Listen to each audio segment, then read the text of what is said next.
तो क्या finally Vince McMahon WWE के अंदर वापस आएंगे। रिसेंटली कुछ बातें आई हैं सामने, उसके बारे में बात करेंगे। ब्रॉक लेसनर और भी काफ़ी सारी अपडेट्स हैं। So hello everyone and welcome back to new video को भी शुरू करने वाला है काफ़ी इंटरेस्टिंग स्टोरी के साथ में। इंटरेस्टिंग क्यों है तुम देख पा रहे होगे। हुआ क्या है कि रिसेंट टाइम में डब्ल्यूडब्ल्यूई ने एक ट्राई आउट ऑफर किया है और इस बार ये जो ट्राई आउट है वो किसी ऑलरेडी प्रोफेशनल रेसलर को नहीं बल्कि Olympic power lifting star Ellie Brink को किया गया है। फोटोज वीडियोज देख पा रहे हो, काफ़ी बीच में वायरल हुई थी इनके ओलंपिक स्टार के बावजूद जो स्टार पावर तुम्हें दिख रही है उसके कारण। तो हाँ, अब डब्ल्यूडब्ल्यूई ने एक ट्राई आउट ऑफर किया। अगर वो ट्राई आउट में सक्सेस कर जाती हैं तब उन्हें परफॉर्मेंस सेंटर के अंदर भेजा जाएगा और वहाँ पे उन्हें एक प्रॉपर ट्रेनिंग दी जाएगी। देखते हैं अभी फिलहाल कैसा उनका ट्राई आउट जाता है, अगर वो एक्सेप्ट करती हैं इस चीज़ को। एंड बस अब फ्यूचर ही बताएगा। मुझे लग रहा है शॉन माइकल ज़रूर इन्हें एनएक्सटी में रखेंगे। तुम जानते हो क्यों। बात ब्रॉक लेसनर के बारे में करते हैं। जिन लोगों ने पता है, जो कल का मंडे नाइट रॉ का एपिसोड होगा वहाँ ब्रॉक लेसनर एक बार फिर से मंडे नाइट रॉ पे कम बैक करेंगे। काफ़ी सारी अपडेट्स उनको लेकर यहाँ पर बताया ये भी जा रहा है कि मे बी डब्ल्यूडब्ल्यूई उनका एलए नाइट के साथ जो फ्यूड है वो यहाँ पे शुरू करेगी। रिपोर्ट्स का ऐसा मानना है कि LA night versus Brock Lesnar का मैच है वो भी डिस्कस किया गया था बैक स्टेज पे। इसकी स्टोरी लाइन कुछ इस तरीके से होगी कि एलए नाइट विजन के पीछे पड़े हाथ पैर धो के और ब्रॉक लेसनर पॉल हेमन के साथ है, तो इवेंचुअली विजन वाला एंगल वहां से निकलेगा और ब्रॉक लेसनर ब्रॉन ब्रेकर की एब्सेंस में विजन को प्रोटेक्ट करेंगे एलए नाइट से और ये चीज लीड करेगी उनके एक मैसिव मैच की तरफ। इवन कुछ ऐसी स्पेकुलेशंस भी हैं कि एलिमिनेशन चेंबर के अंदर शायद ब्रॉक लेसनर एंटर होंगे, लेकिन वो एंटर कुछ इस तरीके से होंगे, किसी सुपरस्टार पे अटैक करेंगे जो कि शायद एलए नाइट हो सकते हैं और इवेंचुअली अपना स्पॉट लेंगे एलिमिनेशन चेंबर में। वहां पे वो जीतेंगे नहीं, लेकिन उनका रेसलमेनिया का फ्यूड सेटअप हो जाएगा। तो ये कुछ अभी फिलहाल बातें हैं। ओबर फेमे के साथ में काफी कम चांस है कि उनकी कोई कॉन्फ्रंटेशन या ये सब होगा, क्योंकि डब्ल्यूडब्ल्यूई ये फ्यूड बाद के लिए बचाना चाहती है। अभी फिलहाल विजन वाली स्टोरी लाइन शायद ब्रॉक लेसनर को लेगी, हमें देखने के लिए मिलेगी। बात केविन ओवेंस के बारे में करते हैं। डेफिनेटली केविन ओवेंस डब्ल्यूडब्ल्यूई से गायब है, बाहर है। हम लोग चाहते हैं वो वापस आ जाएं, लेकिन शायद वो रेसलमेनिया मिस करेंगे। इसी के बीच में एक फोटो आई है सामने। फोटो देख के तुम लोग सरप्राइज हो जाओगे। ये फोटो केविन ओवेंस के बेटे की है और तुम देख रहे हो वो ओमास के साथ में कितनी तगड़ी हाइट का बंदा है और ओमास भी उसके सामने कोई इतना लंबा नहीं लग रहा है। जैसे लगता है ना ओमास किसी के साथ में या फिर साथ में खड़े हो जाए तो बंदा काफी छोटा लगता है और एकदम जायंट लगते हैं ओमास, लेकिन यहाँ भैया केविन ओवेंस का बेटा उनसे काफी लंबा भी है और तुम देखो वो ओमास को भी जायंट फील नहीं, बस एक नॉर्मल जो होता है हाइट वाला डिफरेंस वैसा देखने में लग रहा है। तो भाई काफी मतलब क्रेजी हो जाएगा अगर वो डब्ल्यूडब्ल्यूई के अंदर आ जाएं केविन ओवेंस जैसी एबिलिटीज के साथ में। लेकिन अभी फिलहाल ये कुछ फोटोज वायरल हो रही हैं जो कि मुझे लगा तुम लोगों के साथ शेयर करनी चाहिए। रोमन रेंस के बारे में हम लोग काफी तारीफ करते हैं हमेशा कि भैया रोमन रेंस ट्राइबल चीफ हैं, ओटीसी हैं और रिसेंटली एक और एग्जांपल आ चुका है सामने रोमन रेंस की ग्लोबल पॉपुलैरिटी का।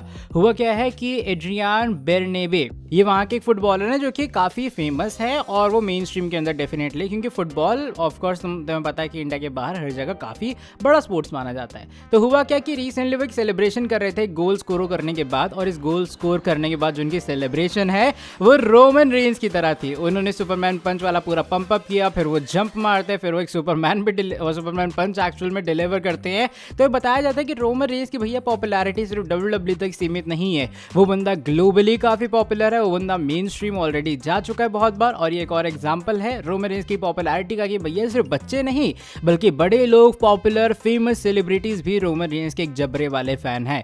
बात करते हैं अगली स्टोरी के बारे में जो कि डोमिनिक मिस्टीरियो के बारे में जुड़ी है। डोमिनिक मिस्टीरियो अभी फिलहाल वो डबल चैंपियन है, क्योंकि तुम्हें पता होगा उनके पास ट्रिपल ए की जो टाइटल है वो भी है मेगा वाली, और साथ में वो डब्ल्यूडब्ल्यूई के रॉ के अंदर भी आईसी टाइटल होल्ड करते हैं। हुआ क्या विकेंगो करके एक स्टार है ट्रिपल ए के, तो वो चैलेंज करते हैं डोमिनिक मिस्टीरियो को, उनके साथ में ओमास भी थे। और यहाँ पे चैलेंज ये होता है कि इन दोनों का टाइटल मैच होगा और अगर डोमिनिक मिस्टीरियो यहाँ हार जाते हैं तो वो हमेशा के लिए ट्रिपल ए को लीव कर देंगे। और मुझे ऐसा लगता है कि शायद डब्ल्यूडब्ल्यूई जानबूझ की स्टोरी लाइन वहाँ पिच करवा रही है ताकि वो डोमिनिक मिस्टीरियो को यहाँ पे ला सके और उसके बाद उनका जो भी फिन बैलर के साथ फ्यूड होगा जजमेंट डे वाला वो देखने के लिए मिलेगा। क्योंकि डोमिनिक अभी फिलहाल डबल ड्यूटी पुल ऑफ करते हैं, वो रॉ में भी अपीयर होते हैं और वो ट्रिपल ए में भी कंपीट कर रहे हैं, उनको वहाँ काफी फेम भी मिल रहा है। लेकिन अब शायद वो मौका आ चुका है जब डब्ल्यूडब्ल्यूई ट्रिपल ए से डोमिनिक मिस्टीरियो को थोड़ा अलग करेगी और वो भी शायद होगा इस वाली स्टोरी लाइन के साथ में। अब बात करते हैं आज की हमारी फाइनल स्टोरी के बारे में। ये विंस मैकमैन के बारे में जुड़ी है।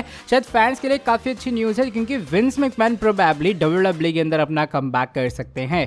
जेनरल ग्रांट का लॉ सूट ऑलरेडी चल रहा है। रिसेंटली जो जेनरल है वो आई भी थी मीडिया के सामने, उन्होंने काफी सारी बातें कही हैं और हमें जानते हैं कि ऑफकोर्स वो विंस मैकमैन को किसी ना किसी तरीके से ड्रैग करेंगे इस मैटर में। लेकिन हुआ क्या है कि एक अपडेट आई है है सामने उनके केस को लेकर वो ये है कि मे बी इसी साल जून के अंदर, जून 2026 में आर्बिट्रेशन मोड के थ्रू जो विंस मैकमैन का केस है वो सेटल हो जाएगा। और अगर ऐसा होता है और वर्डिक्ट इस तरीके से आता है कि भैया हाँ विंस मैकमैन का ठीक है, उन्होंने पैसे दिए आर्बिट्रेशन में, जिस तरीके से भी उन्हें पनिशमेंट मिली, लेकिन अगर वो कन्विक्ट नहीं होते हैं तो यहाँ वो कम बैक कर सकते हैं WWE के अंदर जून के बाद। यानी कि थोड़ी सी यहाँ पॉसिबिलिटी है, यहाँ स्कोप है कि शायद जो इस साल का समर स्लैम है उसके अंदर विंस मैकमैन की इन्वॉल्वमेंट हो जाए। अब देखो आर्बिट्रेशन के अंदर यूजुअली जो मेथड है वो इस तरीके से यूज किया जाता है कि पनिशमेंट मिलती है कभी कभी, लेकिन वो कोर्ट से थोड़ा दूसरा मेथड होता है, वो ADRs के मेथड में जाता है। आई नो थोड़ा लीगल कॉम्प्लिकेशंस मैं यहाँ तुम्हें बता रहा हूँ, बट ये एक्चुअल में भी फिलहाल विंस मैकमैन के केस की सिचुएशन है कि जून के अंदर फाइनली वो डिसाइड हो जाएगा जनरल ग्रांट के लॉ सूट में क्या विंस का रोल था, वो क्या कहते हैं कि उनका जो सेक्सुअल जो भी उनके हरासमेंट के चार्जेस लगे हैं क्या वो कंसेंशुअल था या फिर नहीं, क्या दोनों पार्टीज की रजामंदी से सब चीज़ें हुई थी, तो केस यहाँ पे नहीं बनेगा। तो ये काफ़ी सारी बातें जो कि हमें जून के अंदर फाइनली डिसाइड होती हुई नजर आएंगी। और अगर जो वर्डिक्ट है थोड़ा सा भी विंस के फेवर में आता है, WWE ब्रॉक को ला चुकी है, विंस मैकमैन भी शायद अपने फाइनली वापस आ सकते हैं। तो ये कुछ अपडेट से थी। मुझे लगा कि काफ़ी लोग शायद विंस मैकमैन के कमबैक का वेट कर रहे होंगे, स्पेशली जब ट्रिपल एच हर दूसरे दिन एक नया एरा उठा के ले आते हैं। चलो by the way that is it for today video पसंद आई है वीडियो को तुम लोग नीचे लाइक कर दो, चैनल को सब्सक्राइब और बेल नोटिफिकेशन को कर देना ऑन। तुमसे मिलता हूँ आके अगली वीडियो के अंदर काफ़ी ज़्यादा जल्दी। तब तक के लिए till then bye bye, take care.